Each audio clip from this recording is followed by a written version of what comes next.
Друзья, приветствуем вас на YouTube-канале Гагауз Медиа. Это проект «Единомышленники», и здесь мы ведем дискуссии по самым разным вопросам, которые обсуждаются в нашем обществе. Четвертый год подряд идет полномасштабная война в Украине, и, кажется, эта трагедия пришла в миллионы семей, как в Украине, так и в России. И говорить о ней больно, мало сказано. Но, тем не менее, мы в нашей студии, конечно же, тему войны затрагивали с участниками разных дискуссий. Но сегодня мы решили пригласить сюда, в нашу студию, человека, который проживает в Украине, является этническим гагаузом, родом из Молдовы. И мы хотели бы узнать из первых уст об истории этой войны. Не переключайтесь, оставайтесь с нами. Друзья, подпишитесь на наш канал, если вы это еще не сделали. Ну и ставьте лайки, это помогает нам продвигать наш проект. Через несколько секунд в этой студии мы начнем нашу беседу. Присоединяйтесь и делитесь с друзьями. Мы все хотим достойных условий жизни.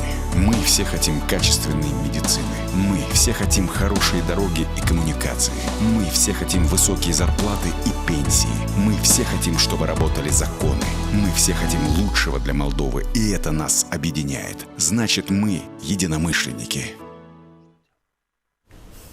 Друзья, сегодня в студии проекта «Единомышленники» глава Ассоциации гагаузских обществ Украины Юрий Демчогла. Юрий Демчогла, уроженец села Тамай, Гагаузия, Молдова. С 1997 по 2012 годы предприниматель, руководитель строительных компаний. На общественных началах был помощником народных депутатов Верховной Рады Украины Сергея Рыжука, Леонида Кажара и Антона Киссе. В 2012 году стал депутатом Одесского областного совета от партии «Сильная Украина». Был членом фракции партии регионов, а после Евромайдана возглавил депутатскую группу «Бессарабия». В 2015 году повторно избран депутатом Одесского областного совета от партии «Наш край» и стал заместителем председателя Одесского областного совета. С 2018 года избран главой Ассоциации гагаузских обществ Украины. Соавтор книги «История гагаузов Украины». Награды. В 2017 году награжден орденом за заслуги третьей степени за вклад в государственное строительство, культурно-образовательное развитие Украины, многолетний и добросовестный труд. В 2025 году награжден медалью за поддержку украинской дипломатии. В 1995 году получил диплом юриста в Камрадском государственном университете. В 2008 году окончил Одесскую юридическую академию. Здравствуйте. Добро пожаловать в нашу студию. Здравствуйте, Заман Хайрулсун, Саунус. Спасибо. Вы сейчас находитесь в Молдове, в Гагаузии, и наверняка вы слышите мнение людей по поводу событий, которые сейчас происходят в Украине. Наверняка вы заметили, что в Гагаузе большинство происходящее войной не называют, а считают, что это фейки, что это украинская пропаганда. Как вы, как человек, который проживает в Одессе, можете прокомментировать эти заявления? Да, действительно, вот буквально перед вашей передачей 1,5-2 часа походил по Камрату, потом повстречался с пару знакомыми. И вот кто меня знает, некоторые узнают на лицо, подходили, спрашивали, ну как там у вас, ну когда это закончится. Но я вам хочу сказать, что за эти 4 года, 4-й год пошел полномасштабной войны, ну, мнение людей очень поменялось. Вот если в 22-23 году я редко приезжаю в последнее время в Гагаузию, там пару раз в год, может быть, и если спрашиваю, ну что вы там хотите, ну что вы там не можете договориться с русскими, то сейчас кардинально поменялось мнение. Я вижу уже сочувствие и поддержку больше в нашу сторону, в сторону украинского народа, в сторону государства Украины. Это уже чувствуется. И вот даже сегодня там один человек, который раньше там не говорил, что вы до сих пор что вы не сдадитесь, что вы там, и все закончится, то сегодня уже говорит про президента государства, руководителя агрессорского государства, что он еще хочет от вас, сколько можно. Понимаете? То есть мнение, я чувствую, что за эти года мнение поменялось, потому что действительно это бесчеловечная, жестокая война, которая, вот, я ее не понимаю. И многие, вот, кто действительно в суть теперь понимает, что начиналась война под одними лозунгами, за это время уже несколько лозунгов поменялось у тех, кто начал эту войну. То есть зашла война, зашла в тупик. Вы знаете, а я хочу поделиться своими наблюдениями в Гагаузии. То есть вы сюда приезжаете редко и слышите, а вот за эти 3, почти 4-й год хода этой войны я замечаю, что люди стали наоборот тихо говорить о войне. Те, которые очень сильно возмущались поначалу и считали, что Украина заслужила такой... Должна быть наказана. Должна быть наказана. Да, были, к сожалению, были такие, и, возможно, и сегодня еще есть, но очень много людей, которые стали умалчивать о своем мнении по отношению к войне. Я не знаю, что это означает. Но То, что начали многие понимать правду. по мне, ну, молчать, наверное, да. Но если мы хотим что-то сделать для того, чтобы это не случилось у нас, нам нужно думать, анализировать, что происходит, почему оно произошло, как оно произошло. И чтобы не допустить, надо каждому что-то делать. Ну, в конкретном случае, может быть, молчание лучше, чем осуждение, потому что, чтобы осуждать, нужно разбираться и знать, что осуждаем. Давайте начнем нашу дискуссию поближе, подойдем к этой теме. На самом деле, мы очень хотели бы с вами поговорить сегодня, в том числе и о гагаузах, которым приходится воевать за Украину. Вы гражданин Украины? Конечно. У вас есть гражданство Молдовы? Не, Молдова нет. Я вышел из него, получив украинское гражданство. Я, согласно закону Украины, Не может быть двойного Не гражданства. может быть. Я подал декларацию о том, что обязуюсь в течение года. Но процедура затянулась. Я уже не помню, я в 99-м получил украинское гражданство. И в 2000 каком-то указом президента Молдовы я лишен молдавского гражданства. Да, но поскольку мы говорим о войне и говорим о гагаузах, которые проживают в Украине, гагаузы здесь, в автономии, понятное дело, по-разному относятся к войне. Есть те, которые поддерживают Россию в этом акте, скажем, да, и есть те, которые сочувствуют Украине и поддерживают Украину в этой войне и желают, чтобы поскорее эта война закончилась. А что гагаузы в Украине? Тоже есть такая разделенность? Нет, вы знаете, я вам скажу, что мы один народ. Мы один народ, нас когда-то искусственно разделили, как и всю Бессарабию. Но я вам скажу, что до 2014 года мы были полностью одинаковый народ, потому что и черпали информацию из одинаковых источников. Вы имеете в виду, извините, уточню, гагаузов в автономии гагаузской? Да, и гагаузы Молдовы, да.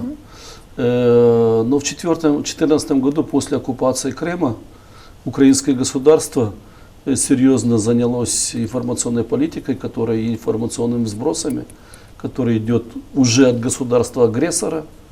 К сожалению, поздно поняли. И вы знаете, до 2014 года между Украиной и Россией не было даже как таковой государственной границы.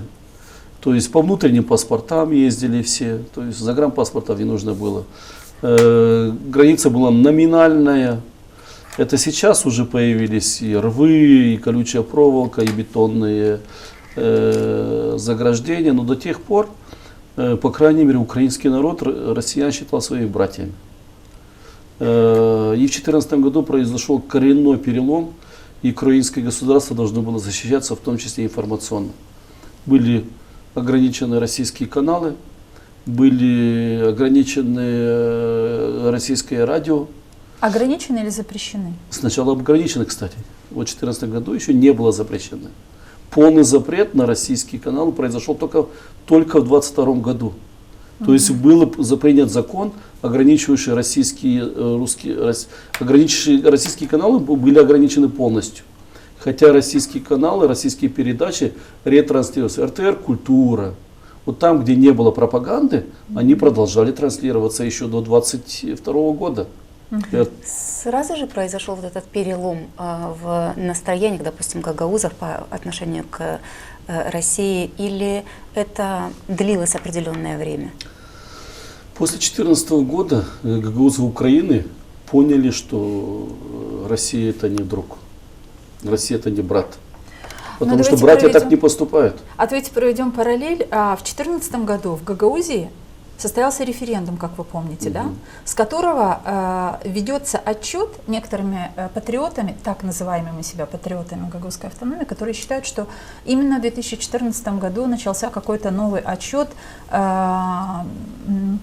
отношений к Российской Федерации гагаузов, потому что мы на том самом, вернее, гагаузы, которые участвовали в этом референдуме, подтвердили, что таможенный союз – это тот вектор, куда они хотели бы двигаться, следовательно, к Российской Федерации.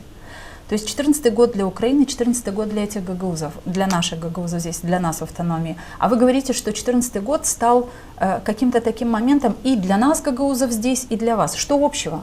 Очень разные, мне кажется. В 2014 году, до 2014 года, и гагаузы Украины были такие же пророссийскими, я вам скажу, как и в большинстве случаев, как и гагаузы Молдовы. Но мы такими и остались, гагаузы. А мы не остались, мы поменялись. Я вам скажу, даже когда референдум проходил в Гагаузии, я был в тот день здесь.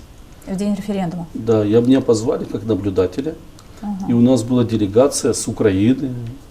Мы были я помню, мы были недолго, пару часов были буквально здесь. А как вы относились к этому референдуму? Вы знаете, тогда мне даже обрадовался, что наши гагаузы такие активные, такие, понимаете, референдум проходил в феврале, да, 2014 года? Да, 2 февраля. Да, а вот после этого что происходит? В конце марта 2014 года блокируется наш областной совет пророссийскими силами. Потом происходит 2 мая в Одессе. И вот для меня лично, последующие события. Да, последующие события после в феврале же Крым захватывался. Зеленые солдатики появились в Крыму. Насколько я помню, в феврале 2014 года. То есть в Гагаузии, когда вы находились в день референдума, вы не чувствовали, что это какая-то такая Да, что какой-то подлог. Понимаете, это вот насколько искусственно действовали тогда российские спецслужбы. Искусственно и искусственно действовали тогдашние российские спецслужбы, что вот так красиво все преподносили, а по факту потом, последующие месяцы, произошла жестокий прессинг, пошел в путь бульдозер российский. Понимаете? Сначала появился такой пряник, там какие-то лозунги. Но подождите, вы говорите, жесткий участвовала со стороны Гагаузии этот референдум, и им хвастаются очень многие политики гагаузские и Башкан Гагаузии, и тогдашние представители руководства гагаузской автономии, не только Башкан, но и его заместители, в общем-то, и Ирина Влах, которая потом стала Башканом буквально. Тогда еще был Фармузал, насколько я помню. Да, в 2014 году был Фармузал, а в 2015 году уже Башканом стала Ирина Влах. То есть получается, что если, как вы говорите, это был такой сценарий Российской Федерации, то первые лица гагаузской автономии были проводниками этого сценария? Я думаю, что, по крайней мере, они тогда, понимаете, так же, как и я, так же, когда многие были введены в заблуждение, что происходит. А сегодня, как вы смотрите на это событие? Вот охарактеризуйте. Сегодня я думаю, что это спецоперация. Спецоперация российских служб была, потому что то, что произошло потом в Украине, в Крыму, у меня в областном совете, я вам скажу потом, 25 марта сессия областного совета, где параллельно примерно эту же неделю сессии областных советов Донецка, Луганска, Харькова, примерно в течение 2 недель должны были провозгласить поддержку с Россией, таможенного союза, что-то похожее. То есть это целая серия хорошо подготовленных акций на территории Молдовы и Украины. Да, абсолютно верно, да, абсолютно верно. И где-то это удалось в Луганске и Донецке, где-то в Харькове и в Одессе это не удалось. То есть у нас пророссийские силы заблокировали сессию областного совета. Я тогда был простым депутатом областного совета. И нас до 7 вечера заблокированы пророссийские, сняли украинский флаг даже, знаете, с главного здания Одесской области, сняли флаг, ненадолго, на полчаса, потому что начали собираться проукраинские силы. Вот если собралось там 1000 или пару тысяч пророссийских, собралось через пару часов около 10 тысяч проукраинских граждан, которые разблокировали наше здание, прошла сессия областного совета, и тогда потом уже через несколько месяцев показывают видео спецслужб Украины, как те люди, которые пророссийские забегали, которые потом убежали в Москву, которые там командовали, вот сессия не хочет принимать решения, Вот депутаты не хотят в пользу России голосовать, не знаю что, типа надо что-то предпринимать, потому что типа мы больше 2 часов не То продержимся. есть получилось, что в вашем случае проукраинский дух спас ту ситуацию. Да, Одесса показала, Тогда что это Украина. у меня вопрос. Вот вы говорили чуть выше о том, что с 2014 года гагаузы Украины перестали быть пророссийскими, а гагаузы в автономии остались пророссийскими. Скажите, что сделала Украина для гагаузов Украины, что они перестали быть пророссийскими? Украина, Что они стали проукраинскими? Украина уникальное государство, и до 2014 года была, что национальные меньшинства являются союзниками, вот всегда союзниками государства Украины. И Да. чья это заслуга? Государства или тех Я народов, думаю, что, меньшинств я национальных? думаю, что в первую очередь заслужил украинского государства. Почему? Маленький народ. Ну, гагаузы. 40 тысяч, около 40 тысяч, да, ну, сегодня? официально 38 с копейками, неофициально говорят по 50 тысяч, потому что есть гагаузы, которые не граждане Украины, которые вот проживают. переехали с Молдовы, вид на жительство имеют, их таких, около, говорят, 7-8 тысяч есть. Есть те, которые болгары, говорящие по-гагаузски, там, другие, которые там записаны русскими, украинцами, болгарами, но говорят по-гагаузски душой и телом, как говорится, гагаузы. Но украинское государство и до этого, кстати, маленький народ гагаузы, Министерство образования Украины маленькому народу печатает бесплатно книги. С 1 по 11 класс преподается гагаузский язык.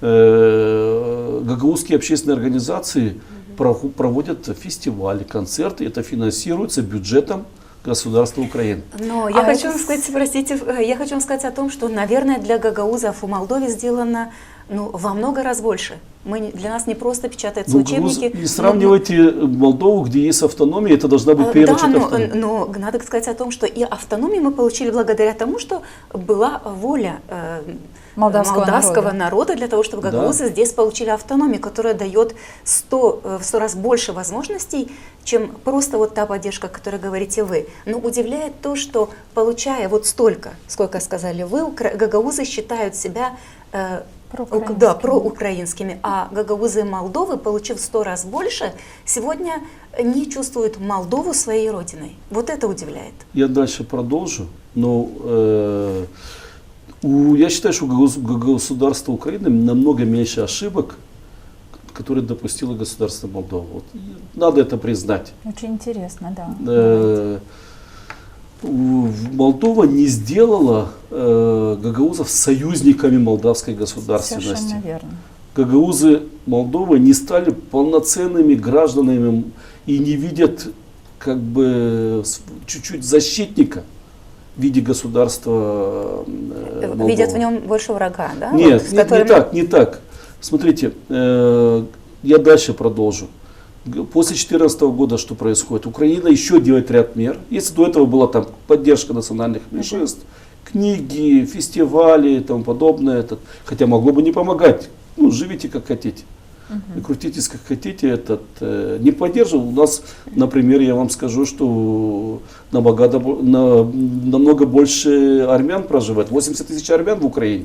Ну и для них тоже созданы такие же условия. Нету ни школ, ни книг. Их поддерживает общественная организация. Да, хотя после 2014 года и к ним изменился. После 2014 года сделали 16 национальных меньшинств, поменяли закон о национальных меньшинствах. В Украине запрещено говорить национальные меньшинства, закон о национальных спільнотах. По-украински спільнота, это значит общество или громада. Что не меньшинство. Да, слово меньшинство. До того украинское государство стало толерантно, что запретило использовать даже понятие национального меньшинства. Это, кстати, больше проевропейский термин. Да, взгляд. Потому что унижает человека, когда он меньшинство. Понимаете? Да. Вот дальше начались передачи, финансирование передач на гагаузском языке намного больше. Было и до этого передача, она Это началось, простите, с 2014 года? Нет, это началось с 90-х годов, но финансирование намного больше увеличилось. После 2014 года. Был зарегистрирован по просьбе с Киева, в том числе я тогда был в Областном совете, мы зарегистрировали коммунальную установу, коммунальное образование Гагаузский, областной Гагаузский культурный центр и отдельной строкой в областном бюджете. Сегодня больше 2 миллионов гривен бюджет только на содержание аппарата. Если в леях можно, сможете эту сумму назвать? Делите, это 1 миллион лей. Это 1 миллион. Но это только на содержание аппарата, деятельности, команде. Вот такое, минимальное, гарантированное. Плюс дополнительно еще на мероприятия. То есть это как защищенная статья. В областном бюджете отдельной строкой. Гагауза. Только в одной области Украины. Только в одной области. Но это бюджет, государственный бюджет финансирует. То есть... Это то, чего вы считаете не делала Молдова? Ну, не Молдова, наверное, считала, что у вас есть автономия, решайте, да, что вы от нас хотите. Ну, я не знаю, я не хочу вмешиваться в Молдову, я говорю, как ну, статус как автономии, конечно, чуть по-другому. Как в Украине происходило. Плюс медиа, плюс книги. Вот моя книга «История Гагауза» вместе с Степаном Булгаровым, она профинансирована частично макеты там украинским государством, а издание «Самопечать» ТИКой было поддержано. Плюс международные гранты в том числе. Тут получается симбиоз, то, что уменьшался или фактически запрещено было уже использовать российский контент. Слушайте, пожалуйста, если вы хотите пользоваться гагаузским контентом, украинским, не ограничены у вас возможности. А после 2020 года вообще были заблокированы российские сайты, спутниковое телевидение, российские IP-адреса, там, начиная от Яндекса и Mail.ru, полностью были запрещены. Соответственно, у гагаузов Украины после 2014 года, когда уже пошло, у них появилось больше внимания украинскому контенту. Понимаете? Вы знаете, я вспоминаю 2016 год, по-моему, в студии Гагаuz Media, тогда я делала передачу вместе с Гюллю Каранфил и с Ольгой Кулаксис, которая в Украине директор областного культурного центра. Как раз такого культурного центра, о котором вы и говорите. И тогда в студии мы говорили о том, Гагаузчала Федертик. Да, студияда безлавитетка нич Гагаузлар Украинада, сайырла кендлерни Украиналы, билерла Украина дилини, ама Гагаузла Молдовадан кенде дилини де о кадар кулланмырлар. Молдван дилинде öğrenmeye istemiyorlar. Это был 2016 год. И тогда Ольга Кулаксис сказала одну очень важную, на мой взгляд, еще тогда вещь. Она говорит, как вы можете жить в Молдове и не знать молдавский язык, румынский, государственный, как угодно назовите? Как вы можете его не знать? Это же ваша страна, вы же граждане этой страны. Вы знаете гагаузский, он родной, но вы не можете не знать молдавский. И этим она объясняла, почему гагаузы Украины все говорят, знают украинский язык и считают себя по-настоящему патриотами своего государства украинского. Вот как вы думаете, почему? Вы же знаете, как гагаузы здесь, почему у нас так произошло? Как раз я вам скажу, что гагаузы Украины очень быстро перешли, забыли русский язык, начали забывать русский язык и переходить. Хотя никто нам его не запрещает. Сегодня гагаузы, болгары, молдаване, Бессарабии, украинские Бессарабии говорят между собой на русском. А как получилось, что забыли? Они же, наверное, не забыли. Продолжают разговаривать еще на русском, хотя новое поколение украинцев, новое поколение украинцев гагаузского, болгарского, молдавского происхождения прекрасно говорят. Сегодня новая генерация гагаузов Украины в гагаузских селах. Ну, я не видел никого там младше 20 лет, который не говорит по-украински. Потому что действительно, зная украинский язык, у тебя неограниченные возможности в твоей стране Украины. А школы украинские или русские, простите? Школы украинские или русские у гагаузов? После украинские, уже все школы у нас украинские.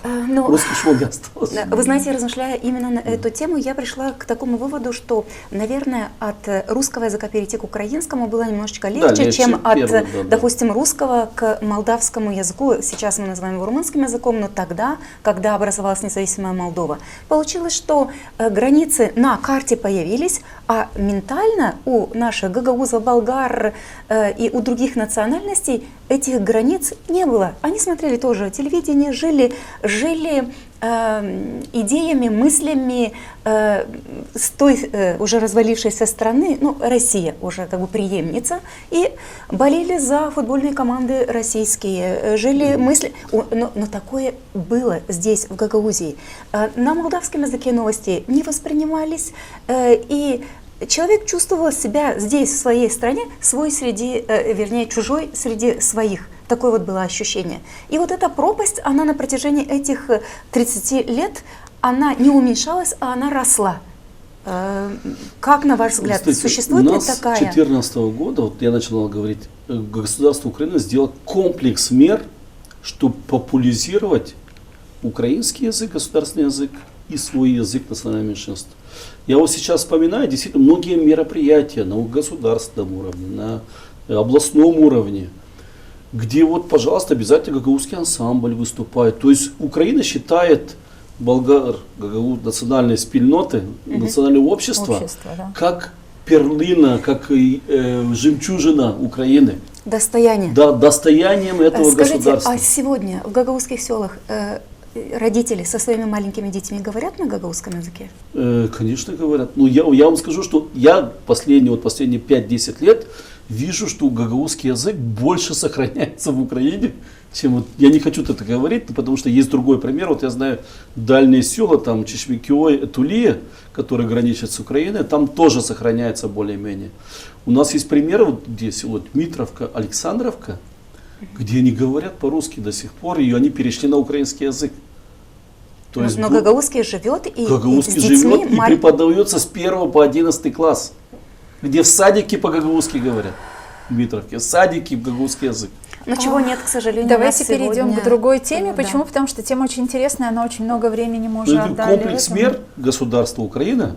Я смотрю, я хотел добавить, что государство Молдова только сейчас об этом вот такой комплекс мер Ну, и это начинает правда. популяризировать только последние 2 года. Государство Молдова должно было еще в 2014 году ограничить контакт российский, но тогда был другой президент, который не поддержал бы этого, хотя парламент мог бы это сделать. Ну, вообще, это с момента И независимости Молдовы, наверное, такие шаги нужно было предпринять. Популяризировать будущее нации молдавской. Вот я вам скажу, что удалось Украине. Вот я это вижу.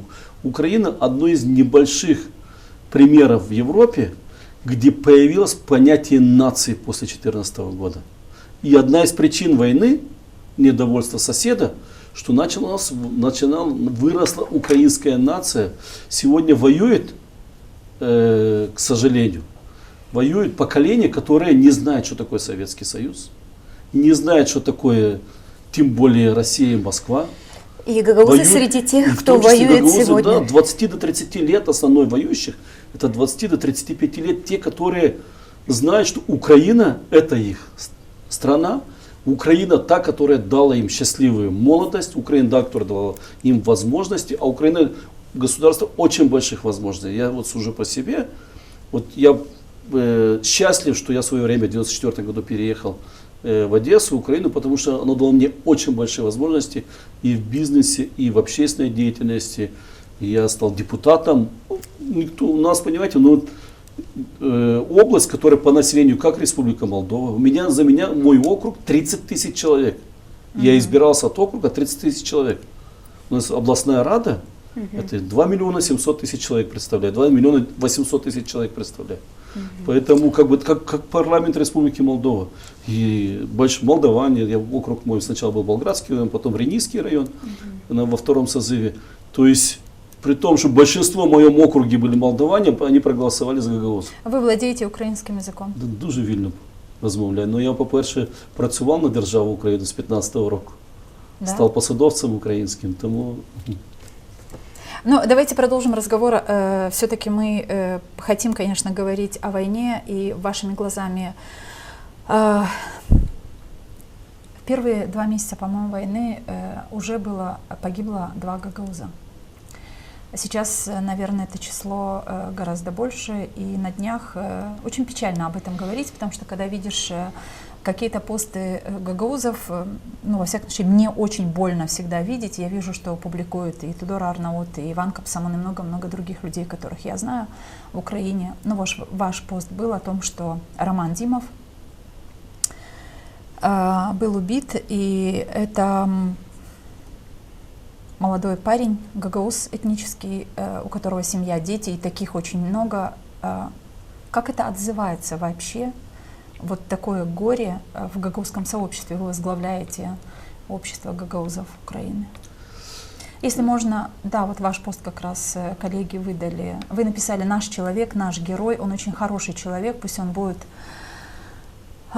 принят землей, вечная слава герою. Алла рахмет етсін, топраджи илин олсун, бөле язмышыңыз гагаузчада, украинчада». Ну, Роман, он, то я веду подсчет, он 11-й гагауз, который погиб после 22 года. До этого, до 22 года, еще 2 гагаузов погибло. Потому что война началась для Украины в 2014 году. Но это только мой подсчет, потому что я знаю тех гагаузов, которые я знаю, живут в гагаузских селах Украины, которые живут в Одессе. Я 100% знаю 1 или 2 случая, просто не было времени, гагаузы, которые там переехали, украинские гагаузы, которые жили там в Виннице. Я знаю, что парень погиб, он там жил в Виннице, призвался оттуда и погиб. Фамилию просто гагаузскую увидел в сводках. Мне сказали, что он гагауз, и насколько даже знаю, что это молдавский, из Молдовы гагауз, просто в свое время рано там, или то ли учился в Виннице. То есть их больше, но как минимум 11 гагаузов сегодня у нас. То, что я лично, которых я знаю. Или там родственники тех, которые я знаю, родственники их знаю. Погибли. Вы Романа знали лично? Да, Романа я знал лично. Романа знали многие гагаузы. Почему? И вот его смерть была такой... 50 лет человеку, да? Да. 3 детей. Он 75-го года. Жена у него родом с соседнего села Котловина. Он просто был таким культурным деятелем на фестивалях. Он в 22 году, 24 февраля, работал директором Дома культуры. Вот сегодня же директоров Дома культуры многие в Гагаузии знают, вот, что он директор Дома культуры. Там. Да, поэтому, наверное, Ольга Кулаксыс написала, да. что это был прекрасный человек. Он встречал нас, когда мы приезжали с Хле, как Чотрылан, Шарапчиклан. Как у Гагаузларда встречал все время в Доме культуры, когда мы приезжали там. Я привозил делегации в Курчу или этот.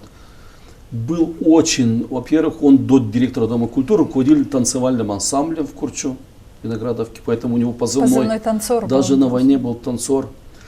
Он очень активный человек, его было невозможно не заметить. Очень открытый, активный. Как бы его лицо знали, потому что мы, когда фестивали проводили областные, он там тоже всегда выступал, шутил, танцевал, прекрасно танцевал гагаузские танцы. И такой был, köklеşmiş гагаuz, такой открытый. Ne kadar var nasıl bu kahralat auzasına? Не знаю, вот пример тоже у украинских гагаузов с первых месяцев, при том, что он был, как бы работал, имел право на бронь, он пошел в территориальную оборону. Добровольно. Потом пошел после территориальной обороны, у нас реформа пошла, территориальную оборону начали перереформировать бригады. Был сапером, более 200 мин и снарядов обезвреженных. В марте этого года указом президента был награжден орденом за мужество. То есть он был в марте этого года буквально. Вот. И, к сожалению, такое горе для всех наших гагаузов. И этому горе нету конца, потому что мы хороним. Вот я вам скажу, что в один день с ним хоронили парня, я подозреваю, что он тоже гагауз Серпнева. Просто я увидел сводки, то есть 2 гагауза в один день хоронили. Фамилия Забун. Серпнева и фамилия гагаузская, то есть 2 гагауза в один день. Я просто до конца ищу сельского, есть Серпнева, село в Тарутинском районе, оно на 60% гагаузы там живут. Это в основном те гагаузы, которые, кстати, отправили в сталинские лагеря и потом обратно не разрешили вернуться в Молдову. В этом селе в основном такие гагаузы живут. Скажите, да. Нету конца края войны, потому что она бесчеловечная, она несправедливая. И я вам скажу, в этой войне победителя не будет. Вот сегодня идет война на истощение. Сегодня более 1 миллиона российских солдат погибли. И активная фаза войны закончилась активная фаза войны, активная фаза войны, когда были какие-то операции, которые там за неделю можно было на 100 километров пройти, после Херсонской и Харьковской операции. После этого идет вялотекущий, вот, то есть год была война, даже меньше года, там она полгода шла. А 3 года идет вот, бесчеловечная, несправедливая война на истощение обоих стран. Россия освобождает село, где ложит там сотнями за одно село, где живет там 10 бабушек. Вот я говорю, она говорит освобождает, сравняв все освобожденные села и города сегодня в руинах. Есть те, которые вообще стерты с лица земли. Вот каждое село, которое освобождает, в кавычках, российская армия, оно разрушено. Юрий, это освобождение? Смотрите, вы знаете не понаслышке, что такое дезинформация. К сожалению, мир в широком смысле этого слова уже понял, что дезинформация рулит. Потому что сегодня разные формы и методы распространения дезинформации есть. Вот то, о чем вы сейчас говорите, умирают люди, миллионы жизней, с одной стороны, с другой стороны. А вот даже тогда, когда была информация о смерти Романа Димова, Царство Небесное и слава герою, но даже тогда в пабликах можно было, в социальных сетях можно было увидеть, как гагаузы считают, что это сама Украина все-таки ведет вот такую войну, какая идет. Украина не хочет завершать эту войну. И иногда прилеты, о которых тоже узнаем из социальных сетей, очень часто я вижу комментарии даже здесь наших соотечественников из Молдовы, гагаузов, которые говорят, Украина сама себя бомбит. Украина сама себя бомбит, я слышал это первый месяц войны. После этого уже не слышал. Но мы слышим. Да, сама себя бомбит. Да. Я слышал и даже тогда, когда войны. прилеты были в Рени, и это отгрохнуло и даже недалеко от Чедерлуги. Да, в Чедерлуге я слышал, в комментариях я читал в молдавских гагаузских медиа, что это Украина сама бомбит Чедерлуг. Но почему вы смеетесь, это у вас вызывает? Ну, честно, я просто маразм говорить, что Украина бомбит. Во-первых, таких дронов у Украины нету, шахедов типа дронов. У Украины совсем другие типы дронов. Но как нету, чем же защищается Украина? Не, у Украины другие типы дронов. И этот тип дрон, который упал по Чедерлуге, это классический российский дрон. Даже фотографии там было написано «Герань». Это российский дрон. Ну, да, нету Герань. Вы знаете, у нас очень много людей, чьи родственники живут сегодня в Украине. Может быть, дети, может быть, совсем там сестры, братья. И все-таки и от них можно услышать, что все-таки они считают вот в этой войне виноватой Украину. Несмотря на то, что их дети, их близкие знакомые покинули свои дома, где-то оставили, может быть, своих близких там в Украине и уехали куда-то, живут сейчас или в Германии, или кто-то, кто вернулся, допустим, сюда, в Молдову. И все-таки они считают, что виноваты в этом прежде всего украинцы и Украина. Откуда такое, да? Вот ваша оценка этого мнения. Да, украинский народ, Украина виновата в том, что она не захотела жить под Россией, что украинское государство ей нравится. В 2014 году почему Россия не смогла взять Мариуполь, в котором 82% населения русские? Вы знаете, население Мариуполя в 2014 году 82% населения русские. А русские, проживающие в Мариуполе, вышли копать украинской армии, чтобы не пришла Россия в Мариуполь в 2014 году. В 40% украинской армии русскоязычные граждане Украины, которые плохо, ну там, посредственно говорит по-украински. Главнокомандующий после генерала Залужного, сырский, этнически русский. Министр обороны, крымский татарин. Вот они, никто не хотят жить под Россией. Вот это единственная вина украинского народа, независимо от происхождения. Татарского, русского, белорусского, румынского, молдавского, болгарского. Самая главная вина украинского народа, что они хотят жить в своем государстве, что они счастливы в государстве Украины. Украинское государство, я это лично почувствовал, начал говорить об этом. Государство больших возможностей, где ты свободен. Вот дух украинского государства, которое смогло сделать... Ну, а с чего вы взяли, что в России нет этой свободы? Вы знаете, вот то, тот человек, который возглавляет сегодня Россию, он поменял полностью Россию. Мне больше всего, вы знаете, какая ненависть. Что ладно, вот есть человек, который за 30 лет правления сошел с ума. Что своих братьев украинцев решил убивать. Он решил убивать. Только из-за того, что они хотят жить с европейскими ценностями, что они хотят говорить на своем языке. Решил денацифицировать. Да, денацифицировать, что они захотели вступить в НАТО. И он решил их наказать.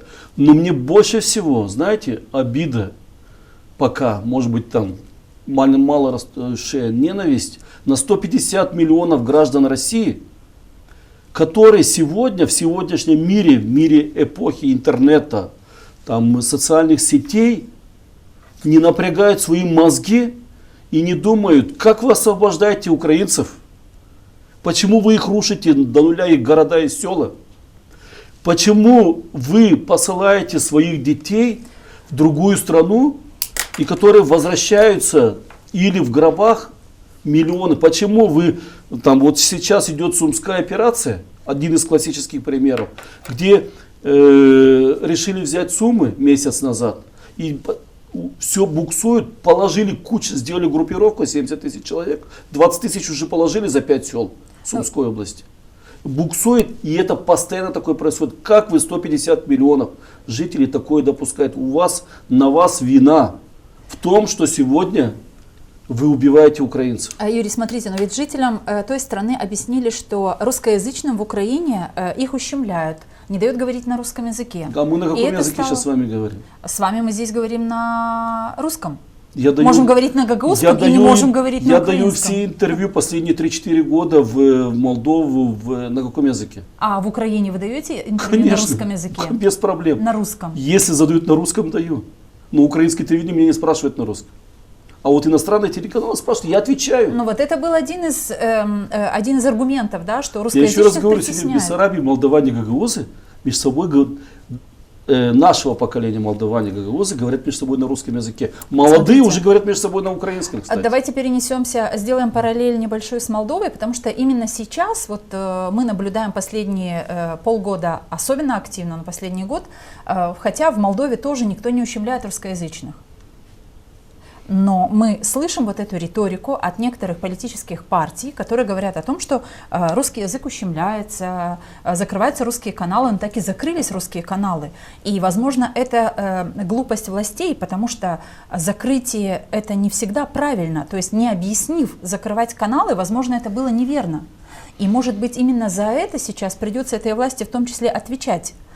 Но чуть выше вы приводили пример с Украиной, когда сначала ограничили русскоязычные каналы и контент русскоязычный, а затем уже и наступил запрет после каких-то особых политических событий 2014 года. В Молдове случилось вот как случилось. И сейчас вот эта риторика, что есть ущемление русскоязычного населения, оно очевидно для периода, когда Молдова находится перед выборами в парламент. И это может тоже сыграть, я думаю, злую шутку с нашей страной. Вы знаете, после 2014 года, после отжатия Крыма и оккупации части территории Донецкой и Луганской области, в украинском парламенте продолжали еще говорить по-русски. Некоторые депутаты с Донецкой области, Луганской. Сейчас? Сейчас категорически уже нет. Я думаю, что они сами не захотят. Вы знаете, у нас среди гагаузов есть и такое мнение. То есть мы не хотим вмешиваться. Да, нам все равно, что там происходит. Главное, чтобы у нас здесь был мир. Это не наша война. Может ли такая позиция гарантировать мир? Нет. Я вам скажу, что вы очень правы. Я сегодня это заметил в беседе с пару знакомыми. Ой, лишь бы нас не бомбили, лишь бы к нам не пришла война. Но я вам скажу, что также думали жители Донецкой, Запорожских областей, куда приходит, как говорит Путин, российский сапог, там, к сожалению, приходит война, приходит разрушение, приходит потеря жизней, дома, работы, отжатие бизнеса как минимум. И я вам говорю, что даже если гипотетически Молдова сдастся, поверьте мне, как минимум вы потеряете свой бизнес, им будет управлять другой человек. Вы потеряете свои там медиа, им будет управлять другой человек, или его закроют, у вас будет два варианта. Три варианта. Уехать, отдать все, или сотрудничать за подачки. А сдастся, вы имеете в виду, если парламентские выборы могут пройти Нет, так, что... в общем, смотрите, Россия не тот пример, она уже показала всему миру. Это не тот пример, к которому нужно стремиться. Есть более важные. Вот я вам скажу... Ну почему, извините, но многие говорили о том, что российская экономика рухнет. Но не рухнула же. А потому что она была перестроена на военную... Она не... Советский Союз тоже жил изгоем 50 лет. Понимаете, когда-нибудь все равно изгоем ты не сможешь жить вечно. То есть... Вот почему сегодня 150 миллионов граждан России, там, в большинстве своем случае, поддерживают политику своего президента военного преступника. Ну, знаете почему?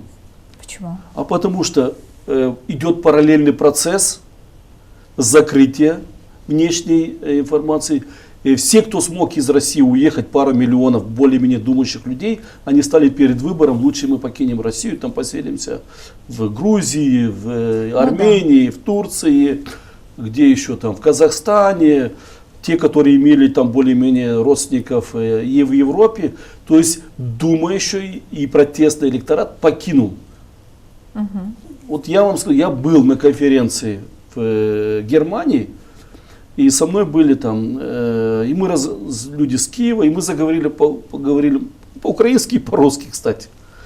И подошел человек и сказал: я русский, простите нас, если можете. Он из категории тех, который уехал в 22 году к родственникам в Германию. Ну, смотрите, вы говорите о изоляции, но мы видим, что в мире могут происходить и такие события, как первые дни правления Трампа, когда он стал поддерживать все то, что происходит, и вот эту вот войну.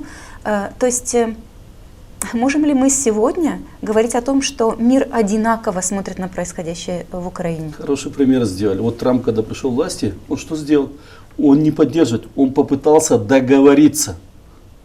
Можно ли договориться? Он попытался договориться, и у него не получилось. А у Зеленского получилось? Он тоже попытался первый год договориться о своем правлении, и у него тоже не получилось. А он опубликовал уже свои встречи первые с Путиным. Ему на листочке расписали, что он должен сделать. Понимаете? Что президентом будет Медведчук. Что тут, вы понимаете, к сожалению, за 30 лет власти одной в России поменялся, будет так, вот как мы хотим, и больше по-другому не будет. Хорошо, но вот о Трампе заговорила Лена Федоровна, и хочется продолжить. Вот приход Трампа к власти должен был бы оздоровить как-то вот этот весь процесс, и очень многие, я думаю, что и в России, и в Украине, и во всем мире ожидали завершения этой войны. Шанс мира, да. Да, поиска вот того самого, я не знаю, той самой таблетки, которая могла бы закрыть эту проблему. Не случилось, как мы видим. Но мне хочется узнать, вот последний саммит НАТО, Украина ожидала чего-то, потому что Украина всегда ожидает чего-то сейчас, так и как Россия от Америки, да? То есть очень много ожиданий от Трампа, американского президента. В чем главный результат этого саммита для Украины? Потому что я читала «Европейскую правду», материал Сергея Сидоренко, который говорит о том, что Трамп выиграл на этом саммите, и был выигрыш у украинского народа. Что украинский народ выиграл на этом саммите? Какая польза украинскому народу? То, что не прекратится помощь НАТО Украине. Трамп выиграл тем, что от него еще много чего зависит. Потому что сегодня выход США из НАТО, к чему он там намекал и очень испугал. Система сегодня Европа может защитить 3 армии только в мире. Вот сегодняшняя Европа. Я недавно слушал саммит, который проходил, перед саммитом НАТО проходила большая конференция в Брюсселе. Там принимал участие бывший главкомандующий вооруженных сил Залужный. Но мне очень понравилось его выступление. Он так разложил, там был бывший главкомандующий, министр обороны, была такая конференция, политические военные, там бывший министр обороны, главнокомандующий. И то, что он говорил, после его выступления поддержали там его коллеги из Германии, из Польши. То, что сегодняшняя армия Европы, она уже 4-й год, не готова воевать с Россией. И 3 армии, которые смогут спасти и готовы воевать с Россией, это американская армия, турецкая армия и украинская армия.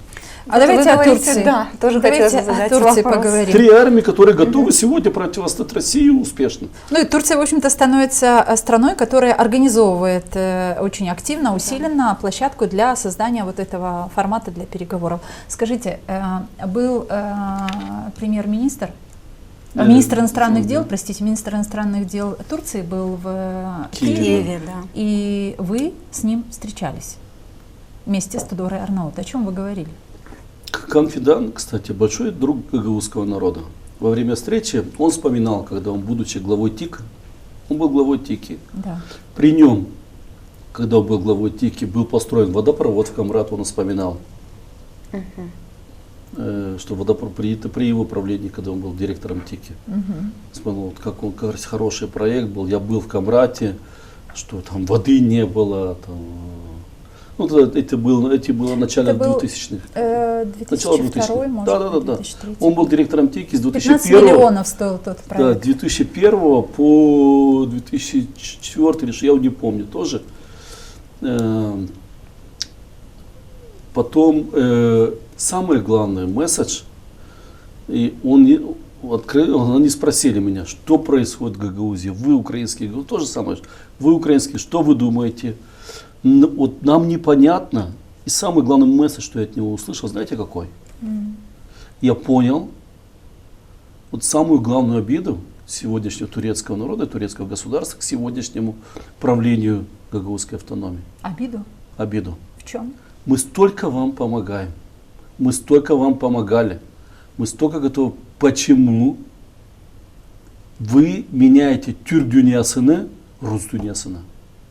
Почему вы понятие тюркского мира, мы считаем вас братьями, почему вы меняете на понятие русского мира? Сегодня не понимает, сегодняшнее руководство Турции не понимает в этом плане и никогда не поймет, потому что сегодняшнее руководство Гагаузии именно этим и занимается.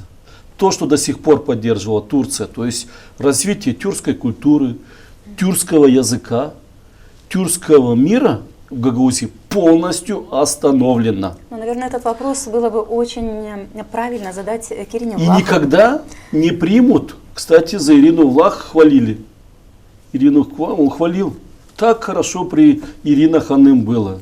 Вот они говорят, что она, да и с нами хорошо, да к нам приезжала, и в Европу ездил. Он Хакан Фидан умнейший человек, я вам скажу. Подождите, Михаил Влах, нисколько не желая делать рекламу этому человеку, написал на днях у себя в Фейсбуке на страничке: друзья, Хакан Фидан последние годы играет важную роль в мировой политике. Он встречался в 2023 году с Евгенией Гуцул и заверил ее тогда, что турецкие власти будут рядом с автономией. Но мы видим, что турецкие власти не рядом с автономией. Я говорю, мы это видим. А он же продолжает: Гагаузия надеется, что так и будет. То есть за 2 года Михаил Влах и Евгения Гуцул увидели, что так не происходит. Но у него где-то была даже жалоба. Сегодня Турция играет ключевую роль посредника как между Россией и Украиной, так и на Ближнем Востоке. С приходом Дональда Трампа мир стремительно меняется, пишет Михаил Влах. О чем же думать еще Михаилу Влаху? Прям про Трампа и про его действия. Что еще вчера было невозможным, уже сейчас стало реальностью. Великие державы будут подходить к мировому соглашению, чтобы избежать Третьей мировой войны. Да, дай бог, чтобы удалось избежать мировым державам. Пожалуйста. Я спрошу и Михаила Влаха. До прихода Гуцул он практически вообще не говорил по-русски. Он везде выступал, везде там писал, почти только на гагаузском. Да. Он за 2 года, вот он конкретный пример смены тюркского мира в Гагаузии на русский мир. Он конкретно один из людей, который продал тюркский мир за деньги беглого шора и устанавливает сегодня, пытается установить по указанию с Москвы русский мир. Но у него есть и претензии к тюркскому миру. Вы конечно, претензии есть, потому что, я вам скажу, я дальше продолжу, мы никогда этого не поймем. министр иностранных дел, они никогда не поймут, во-первых, почему вы идете в оппозицию, они говорят, почему гагаузы идут в оппозицию, почему не договариваются с Кишиневым.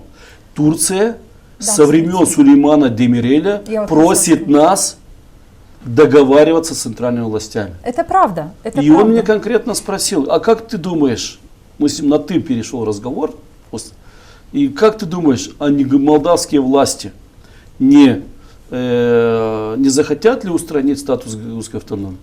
На что я ему ответил советом, пока вы будете рядом с гагаузским народом, этого не будет.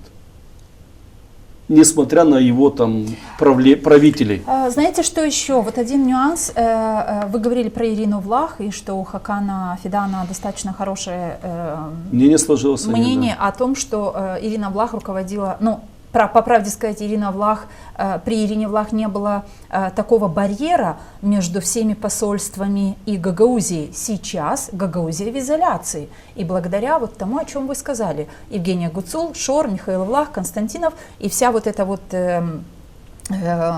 команда политиков, так называемых политиков, которые договорились с Шором, что условно они дают возможность Шору сделать здесь то, что ему хочется. Это не нравится турецкой стороне, это не нравится многим другим послам, которые также не приезжают в Гагаузию, не сотрудничают и не ищут никаких контактов с действующей властью.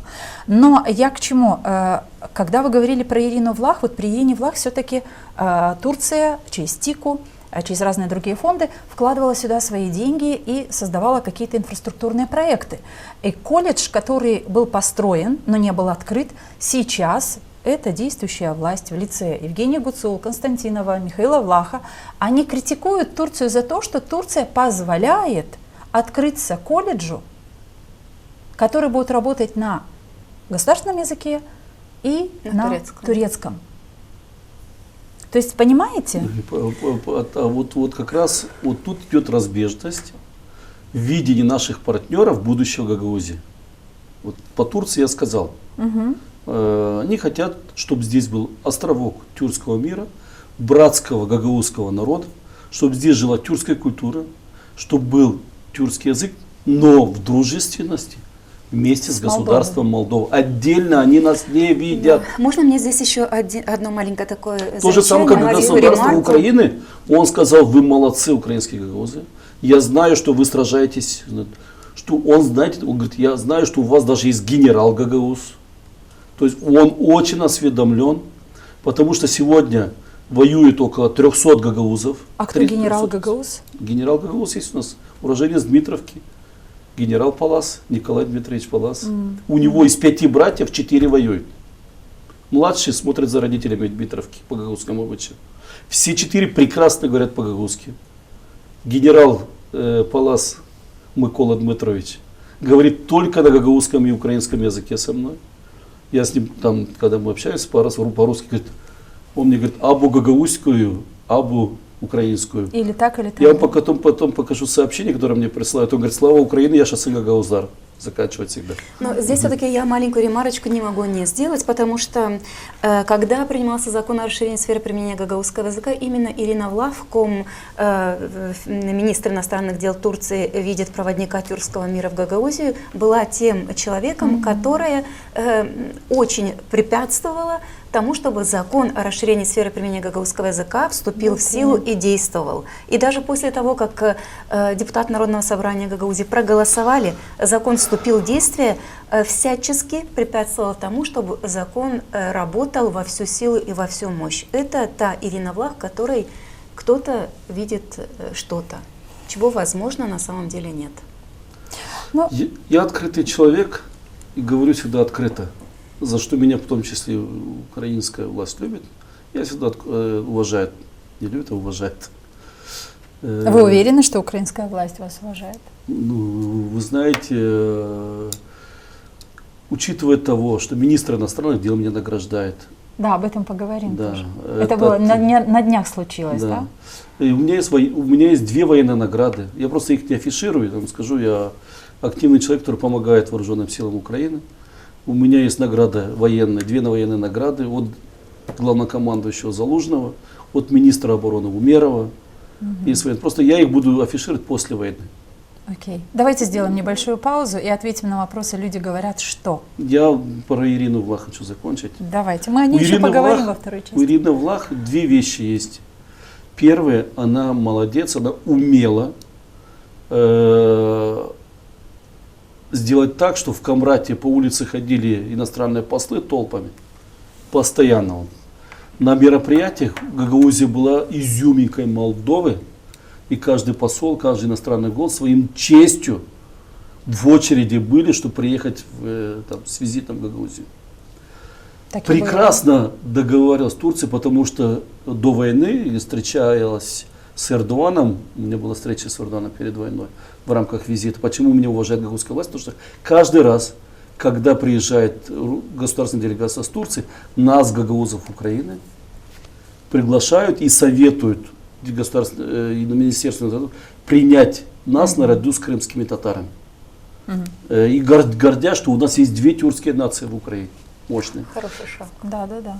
Вот это украинское государство, оно гордится нами, оно уважает нас. Но я никогда не прощу Ирины Влах две вещи. Первое, то, что она на первый месяц войны поехала на саммит в Петербург. И то, что она недавно опять поехала на саммит в Петербург. Гагаузы Украины, и я лично никогда этого не прощу. Потому что все, кто здоровался с убийцами, с руководством российским сегодняшним, я с ними здороваться не буду. По крайней мере, за руку. Мы еще поговорим об Ирине Влах, но сейчас рубрика «Люди говорят, что», и мы попросим Юрия Демчогла в нашей студии сегодня мы попросим ответить на наши вопросы коротко, пожалуйста.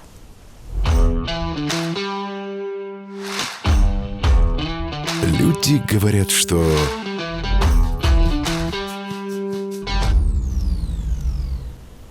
Люди говорят, что Украина не хочет заканчивать войну. Украина, как никто, хочет закончить войну, и об этом уже последние пару лет говорит и руководство Украины, и украинский народ. Мы хотим, чтобы война закончилась сегодня. Люди говорят, что гагаузы Украины не должны воевать с Россией. Гагаузы Украины не воюют с Россией. Гагаузы Украины воюют с теми, точнее не воюют, а защищаясь, воюют с теми, кто бомбит их дома, кто убивает их братьев и сестр. Люди говорят, что гагаузы Молдовы ждут помощь только от России. К сожалению, гагаузы Молдовы, некоторая часть гагаузов Молдовы, которые ждуны, мы их называем в Украине, ждет подачек в то же время, когда нужно развивать гагаузскую автономию, зарабатывать и не ждать подачек, а развиваться самим вместе со своим государством, вместе со своим государством Молдовы. Люди говорят, что хотят жить, как в России. Люди хотят жить лучше, чем они сегодня живут. Это сущность человека.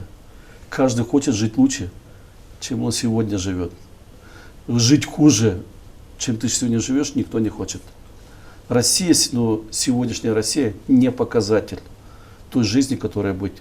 Потому что жить в закрытом государстве, жить в государстве, где 30 лет не меняется власть, где 30 лет тебе говорят о том, что там тебя все хотят уничтожить, все хотят на тебя напасть, это ненормально. Люди говорят, что гагаузы Украины обижены на гагаузов Молдовы. Нет, это не могут такое говорить, потому что мы один народ.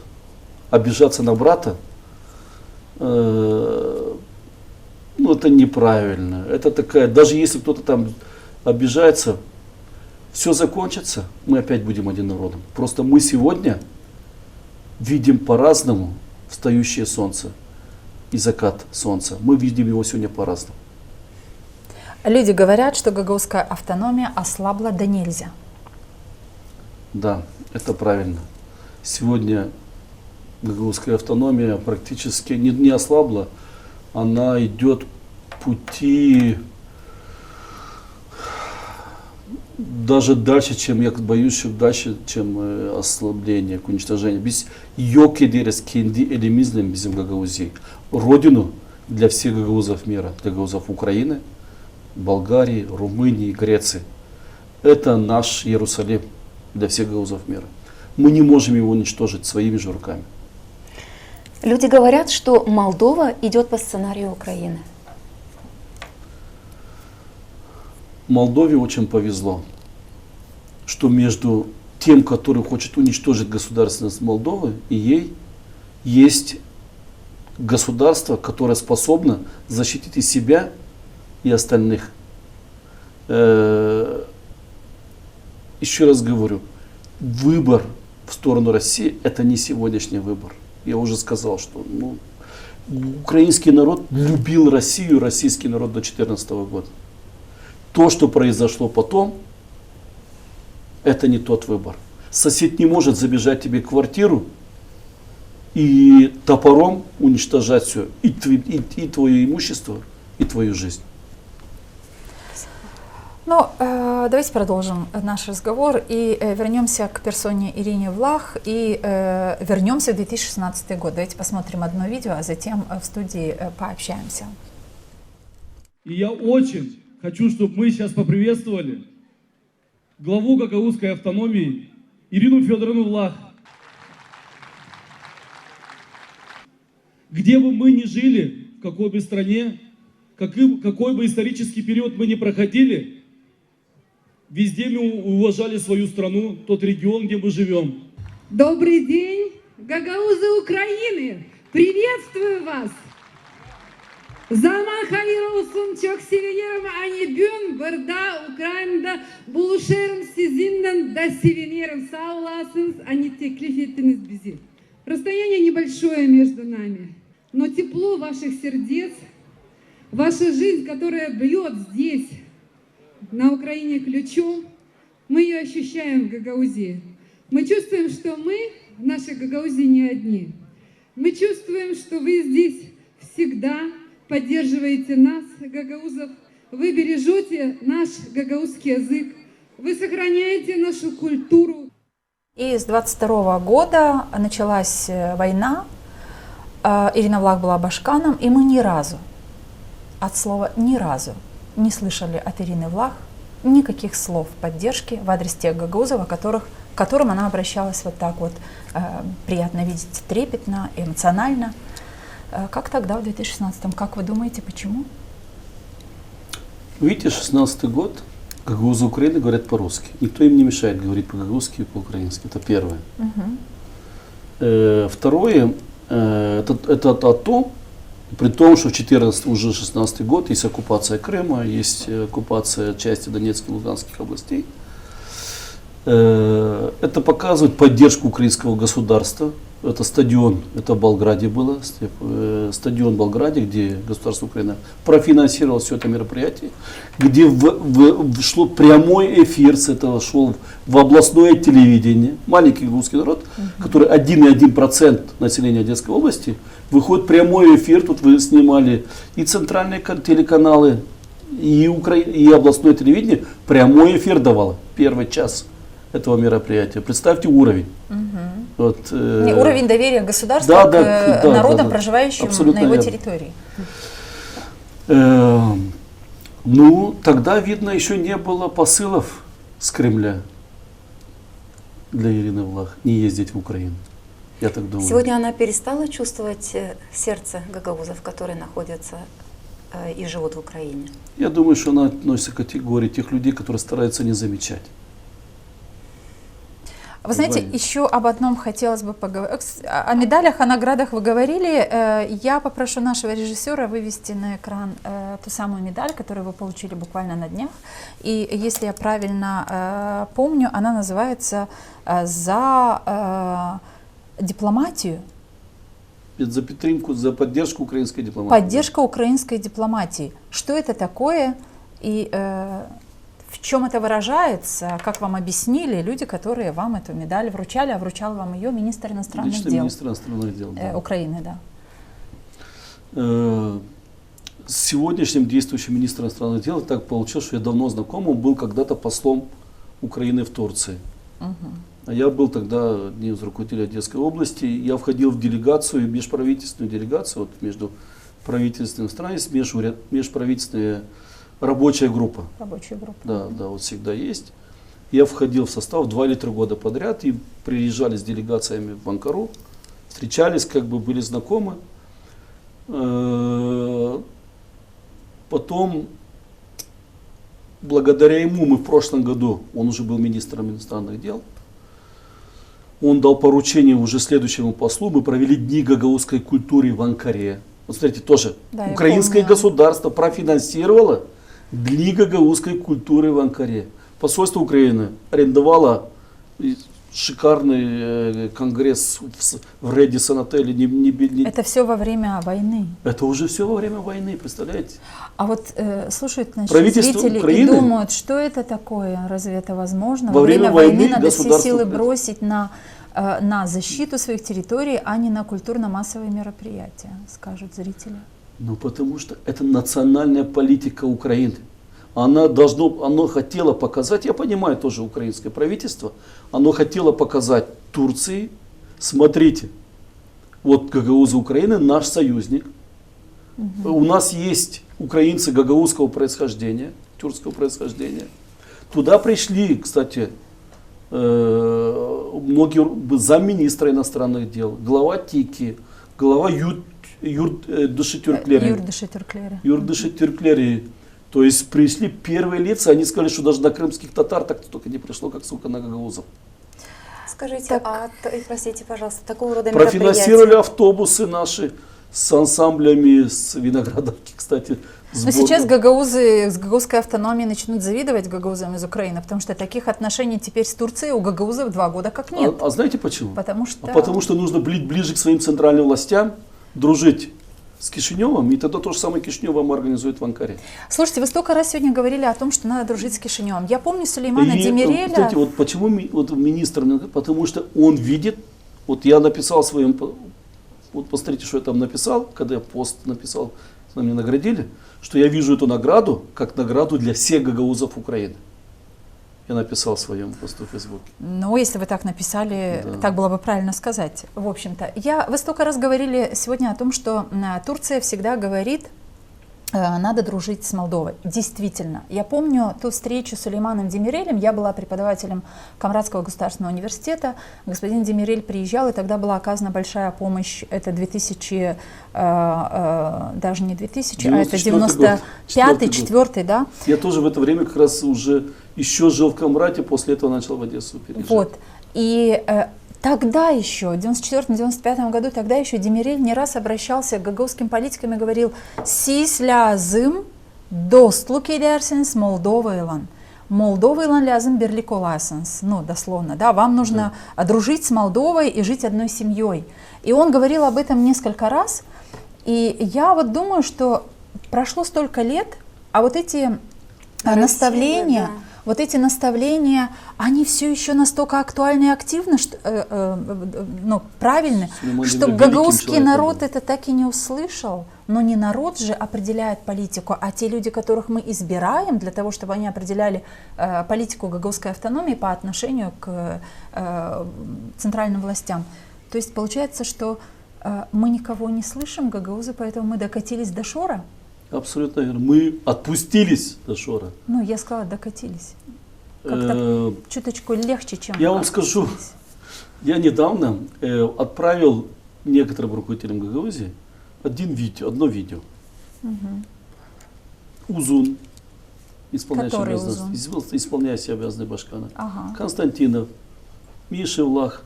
Так. Отправил фильм на русском языке, полгода назад снял, во что превратился Донецк вот сегодня. А вы им отправили видео? Да, и там в этом Они фильме, что было отреагировали? до 2014 года с Донецком, какой он был город, и какой он сегодня.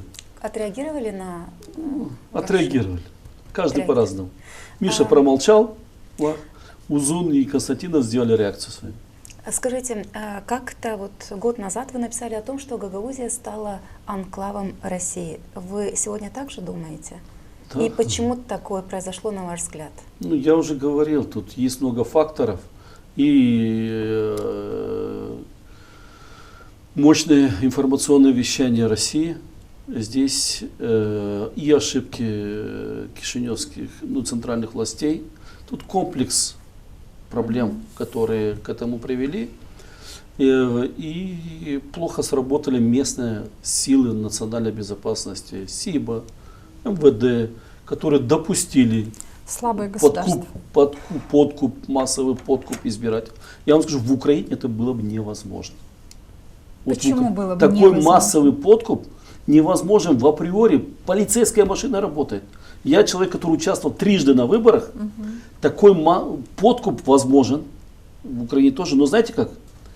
Куми, садыч топлады, кумилерины. И вот сказал, будем голосовать, вот вам постоит. Вот все.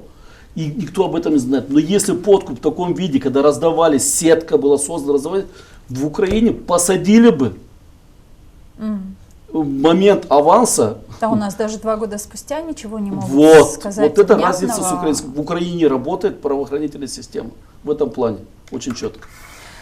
А скажите, как то, что происходит сейчас в автономии, происходит то, что Извиняюсь, делается просто в доскажу. автономии? Полицейские же знали, что идет скупка. Вот полицейские местные, как вы думаете, знали или нет, что идет скупка?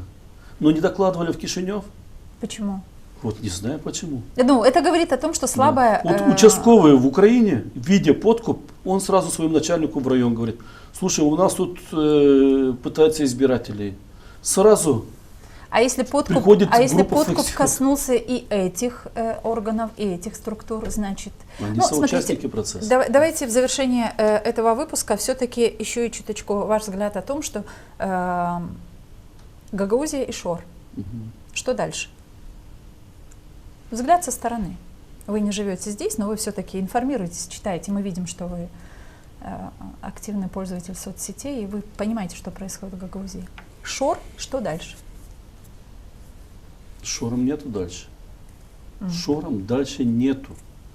А люди верят. Достлар, поймите, шором дальше нету. Шором будет подачки, конфронтация, и которая может привести к очень плохим последствиям. Каким? Попытка ликвидации Грузии, и нашим турецким братьям опять придется уговаривать центральные власти Молдовы не делать этого. Вот серьезно, сегодня счастье, вот я бы на месте Молдовы, вот такое руководство Грузии, было в Украине, посадили бы их, но другое, ладно, Молдова более терпимая, потому что у нее нет войны. Посадили бы в Украине? В Украине посадили бы, конечно. Посадили бы. За что? А потому что за предательство Родины. В чем вы видите предательство? Молдова воюет, да? У нее, вот, если бы они поехали в Москву, воюющее государство, Молдова если не они воюет. Россия имеет в виду. воюет. в Россию, да. Молдова не Сегодня откуда деньги получают? На счета Ну, из граждан России. Молдовы приходят? С России. Из Министерства обороны Российской Федерации. Вот Как видите, стало ясно. все, в смысле, да. это основание. Ты продал свою родину. Сколько там перечисляют, я не знаю. 2000 лет. За 2000 лет ты саттın, Ежемесячно. vatanını sattın. Ama bu Продал değil родину az, за bu değil az. İnsana değil, bu çok para. Bu büyük para. Не имеет значения. Родина не продается ни за какие деньги. Это слова скажут люди, которые сводят концы с концами. Ни в коем случае. Я бы никогда не продал бы родину. Я бы никогда не продал бы родину. Но если человека довели до этого, Да, не надо доводить до этого. но страна виновата. Страна в том числе виновата. Но за это нужно наказывать сразу, чтобы не было второго раза. Понимаете? Если государство допустило единоразовые транзакции, назовем так это, надо сразу за это было наказать. Если государство допустило скупки голосов, надо было наказать еще до вынесения вердикта избирательной комиссии. Да, А не потом безусловно. через год, через два. Безусловно. Это ошибки уже молдавского государства. Но смотрите, давайте... Шором нету будущего в Грузии. Нету. Будут подачки, будет подкуп, будут непонятно что. Будущее Грузии только вместе с Молдовой. Садиться нужно и договариваться. Как наши аксакалы в 1994 году при поддержке Турции в лесополосе за Камбратом садились и на листочки, как говорят мне, на салфетке, на газетке договаривались, прописывали правила будущего, будущих отношений. Вот это нужно делать срочно. Не идти, вот нужно садиться. Есть кому это делать? Давайте назовем, кто Шуровская сегодня группировка руководит нет. автономией. Есть кому прорисовывать Нет, какую-то тот, кто руководит дорожную автономией, карту? он не руководит автономией, он выполняет указания с финансового центра. Печально. Очень. И с этой печалью нужно войти вот в этот предвыборный период, который скоро начнется. И нужно думать о судьбе страны, не о судьбе личного кармана, как бы это ни было больно мне об этом говорить, потому что я точно знаю, как граждане нашей страны и жители автономии в том числе нуждаются в тех деньгах, которые они получают от Шора. Знаете, и за эти деньги они решают очень много своих проблем. Я плохой советчик, потому что в стране, в которой я живу, намного больше сегодня проблем, намного тяжелее ситуация. Ну, это понятно. Но дух борьбы, дух будущего Украины, к счастью, создался за эти 30 лет. Дух сообщества, национальностей разных.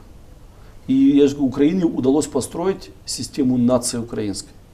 Когда ты независимо от происхождения, ты чувствуешь себя украинцем, ты чувствуешь гражданином своей страны. К сожалению, Молдове это пока не удалось. Я надеюсь, после всех этих проблем, я сегодня не советчик, потому что действительно то, что вы говорите, что скупка, это действительно и государство довело людей. Но мне тяжело судить, потому что проблемы украинские сегодня выше. Но я уверен со всей ответственностью, что украинское государство поборет это все. Мы умеем 4 года, воюя, экономика работает. Украина превратилась сегодня в такой большой Израиль, потому что Израиль маленький, а мы большой Израиль. Мы под баллистикой, у нас работают рестораны, под баллистикой у нас пляжный сезон в Одессе. Мы очистили всю акваторию, после того, как в Черное море акваторию очистили от российских кораблей. На следующий год, в прошлом году, мы очистили их от мин российских. И сегодня пляжный сезон.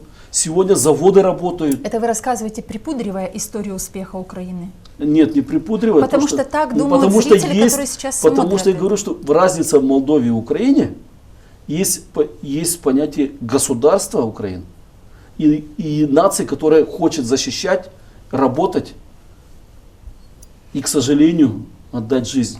Надо стать нацией. Абсолютно верно. В Молдове должна быть нация. Если можно, Лена Федоровна, давайте все-таки, невзирая на то, что мы... К цитате нашей. Да, к цитате. Да, у нас есть цитата. В 2017 году вы написали следующее. Во многих украинских гагаузских селах также празднуется День Святого Георгия. Ну, то есть как и у нас. Да. Мы, гагаузы, один народ. Исторически между нами пролегла государственная граница, но мы остаемся одним народом с одними традициями. Ведь более 200 лет назад мы вместе поселились на этой земле. Вопрос. Чувство единства у гагаузов Украины и Молдовы по прошествии 3 вот этих лет войны сохранились? Конечно. Мы один народ. Мы народ, как народ, мы один. Но как бы братья, мы думаем по-разному. Вот как 2 брата. Один может быть алкоголиком, а второй быть успешным человеком. Но они живут в одной семье. Но они живут в одной семье. Юрий, спасибо. Мы хотели на этой позитивной ноте, все-таки объединяя вот этот вот Гагаузла берликте olsun'na deyini, biz lazım 2 kardeş başka türlü de düşünseler, kardeşler, kız kardeşler, onlar hepsi bir ailede. Gagauz ailesi lazım korunsun. Gagauz ailesi en azdan lazım saysın. Hani onlar ki hani şimdi cenk altında kaldılar da kahırları geçiyorlar. Ya susalım ya da yardım edelim. Benim hesabıma göre ta başka iş olmuyor. Ya susma ya yardım etme. Doğru. Ama gülmeye almayalım, sevinmeyelim hani kimseye de üyeler. Çünkü yok nasıl normal bir insan, angsın içi pak, Sevinsin. fikirleri açık, yok nasıl sevinsin, açan oradan mı, buradan mı, Rusya'dan mı, Ukrayna'dan mı canlar kayıp oluyorlar. Sağ olun. Sağ olun size de, çok sağ olun. Gagosya az laf ettik ama başka sıra bir kim daha çok Gagosya laf edeceğiz. Laf edeceğiz, gelecekte laf edeceğiz sadece Gagavuş'a. Cenk olmasın. Sadece cenk olmasın. Padişahlarda da akıl olsun. Padişahlarda akıl, Ukrayna'da kuvvet, hem de birlik. Дай Бог. Sevgili dostlar, дорогие друзья, на этом выпуск, гостем которого сегодня был Юрий Демчогла, мы ставим здесь точку. Вам спасибо, что были с нами. И, конечно же, если вам нравятся наши дискуссии, поделитесь с друзьями ссылкой, и пусть они тоже будут свидетелями вот этих разговоров, которые мы за этим круглым столом здесь проводим. До следующей встречи. Пока. И, конечно, мы есть во всех социальных сетях. Спасибо за то, что были с нами. Мы все хотим достойных условий жизни. Мы все хотим качественной медицины. Мы все хотим хорошие дороги и коммуникации. Мы все хотим высокие зарплаты и пенсии. Мы все хотим, чтобы работали законы. Мы все хотим лучшего для Молдовы, и это нас объединяет. Значит, мы единомышленники.